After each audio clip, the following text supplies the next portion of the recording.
I'm currently the victim of a crime.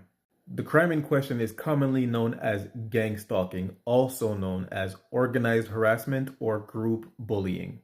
For those who have been here before, then you know I haven't posted in a while, and this is why. For the past 20 years, acquaintances, co-workers, friends, family have begun to randomly turn on me by either no longer communicating with me or by joining in on the abuse. Believe me when I say, I would love for all of this to be as untrue as it sounds, but it's all real. Not only is gang stalking real, but it's happening to people all over the world. The abuse tactics are very similar to psychopathic and narcissistic abuse. Here are a couple of them. Number one, illegal surveillance. The gang stalkers basically hack into your phone camera, your tablet camera, your webcam, your laptop camera, and sometimes even have hidden cameras in your home. But that's not it. They will even have physical stalkers follow you around.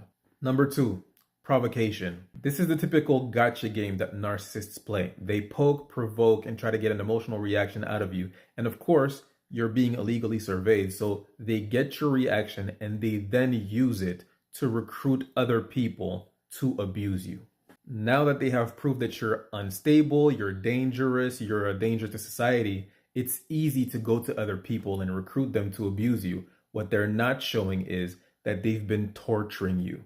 Number three is a tricky one. It's called directed conversation. Allow me to explain to you what it is. This is where people in your life, whether it be strangers, co-workers, acquaintances, friends, family even, begin to engage into conversation with you or around you within your earshot and start talking about things that you said or done in your private life at home, often the day before.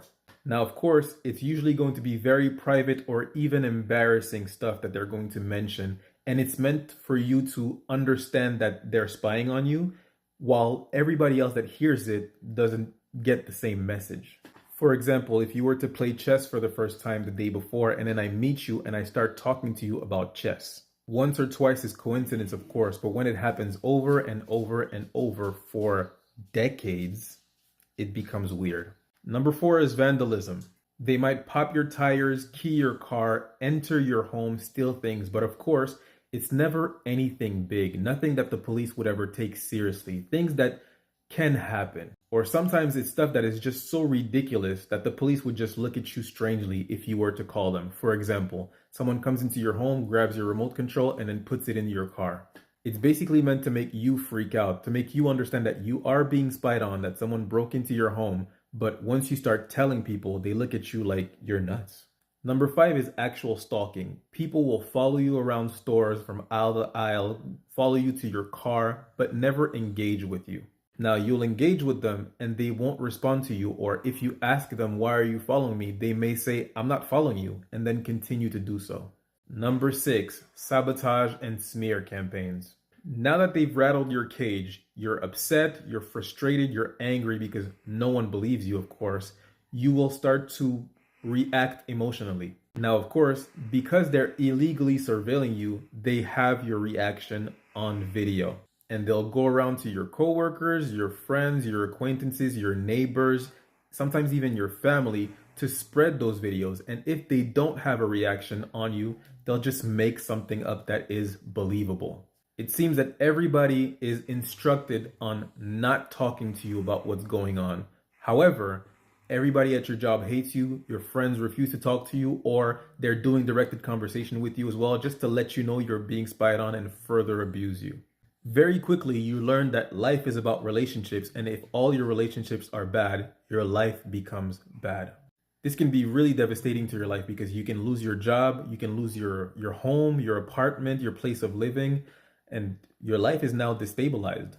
The most upsetting thing, of course, is when they get to your family members and your family members start acting weird towards you, whether they refuse to speak to you or they start abusing you. Now your own blood is in on it. That's upsetting.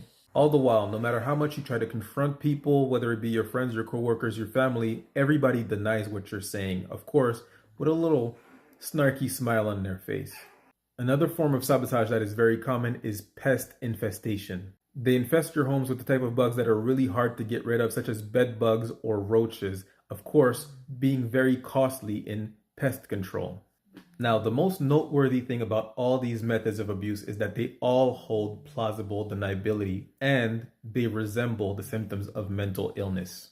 When spoken out loud, all of this can look like unrelated coincidences, making it harder to be able to get help and making it easier to create more victims. Because let's be honest, if you haven't gone through anything similar, who would actually believe that any of this is real? Because who has the time, the energy, or even the willingness to put someone through all of this? Now, before you mention it, I do want you to know that I have proof of a lot of these things that I'm talking about. And I do want to go to the police. The only issue is that when I speak to other targeted individuals, because there's a lot, they all say the same thing. Either the police cannot help you because they don't know what to do with that information, or they start to join in on the abuse. Obviously, if your gang stalkers contact them and give them the information that you're some kind of criminal, a danger to society, now they have a reason to mess with you as well. When it comes to the people I have proof on trying to sabotage my life, sending messages to my friend, trying to recruit them by telling them lies about me, I want you to know I'm going to sue you. I'm sure you're aware, but pretending to be my friend, inviting me over to your place to do directed conversation all night, and then I find out that you have been sending messages to my friends to recruit them in your group. I don't know if you're familiar with the civil code, but you're getting sued. Now, the ultimate goal of gang stalking seems to be to get the victim to spiral, to crash out, end up in jail, in a mental hospital, in severe debt, homeless, or even end their lives. On that note, I want to let everybody know and reassure everyone, I am absolutely not suicidal. If anything, I am living in spite of everything that is happening to me, and I'm making every effort to make my life as great as it can be, to spite the people that are doing this to me, because I know that this is the opposite of what they want to see. And I will continue to share my story here to help other victims of gang stalking in the hopes that it gives them the validation that they need for their experience. Hopefully, this can give you and I a sense of community that we've lost in this gang stalking ordeal. Thank you for listening, and I'll be back to share more stories of what's happening to me in the next video. Now, before I go, I do want to link you to the pages of some other targeted individuals, such as myself, so that you can hear their story as well and know that I'm not spinning a lie for any reason. This is the truth.